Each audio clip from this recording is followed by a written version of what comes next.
Kumusta ba ang inyong mga naging salida this year? Hello, Chingus and Faith! For today's video, mag-story time naman tayo tungkol sa naging salida sa journey ng primera salida ni Santa Maria de Betania. Naka-move on na ba lahat? Kasi ako hindi pa rin. And even after nung primera salida, marami pa rin tayong natatanggap na offer na gustong tumulong para mas lalong mapaganda si Santa Maria de Betania. Meron ngang tumawag sa aking sculptor from Pampanga na nag-offer na mas pagandahin si Santa Maria de Betania. And of course, hindi ko talaga yung tatanggihan.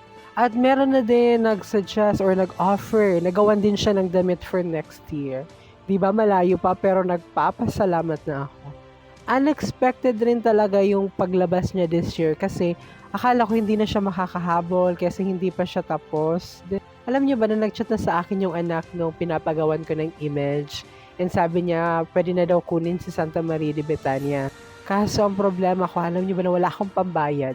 Pero meron tayong nahiraman kaya naman naiuwi talaga natin si Santa Maria de Betania. Yung ibang mga ginamit ni Santa Maria de Betania tulad ng tiara, yung isa niyang damit, is nabili ko na siya before pang dumating yung image.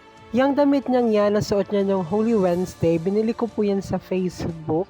Actually, yan yung pinili kong design kasi yan yung mura. Kaso nung nag-inquire na ako, iba na yung presyo niya pala kasi matagal na yung post nung makita ko yung picture na yon. Of course, alam ko na meron mga magtatanong kung saan ka siya nabili. So, dyan ko po siya nabili.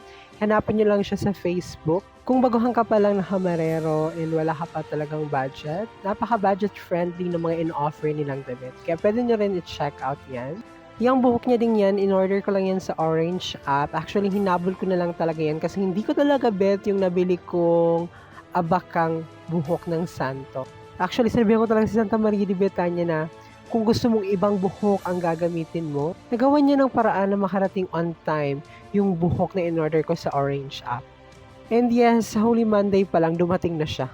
Para naman doon sa diadema, na-order po natin yon dito sa Detalyado Metal Craft. Pwede kayo magpadala ng inyong sariling design para sa diadema at pwede rin kayong pumili na lang doon sa mga samples na meron sila. Ang ginawa ko kasi pumili na lang ako doon sa mga available samples nila.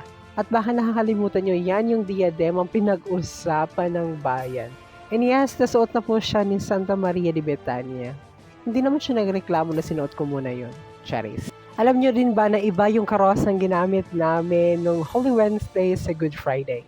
Nung Holy Wednesday, maliit lang na karosa yung ginamit namin and nung gabi na wala siyang ilaw. So, may ilaw naman siya. Actually, yan ang liliit nga ng bumbilya, di ba? Kaso lang, super, hindi nakita siya, madilim. Kaya sabi ko, pag Friday, hindi pwedeng maliit na karosa. Naghanap talaga kami, dear. Meron din nga nagbigay ng pampabulaklak for Holy Wednesday and Good Friday. And yung karosang ginamit namin dyan, hiniram lang namin yan sa Barangay Chapel. At kami ang bukod tanging napakababa ang karosa, sa totoo lang. Pero nung Good Friday, hindi talaga kami pumayag na maliit pa rin yung karosang gagamitin niya.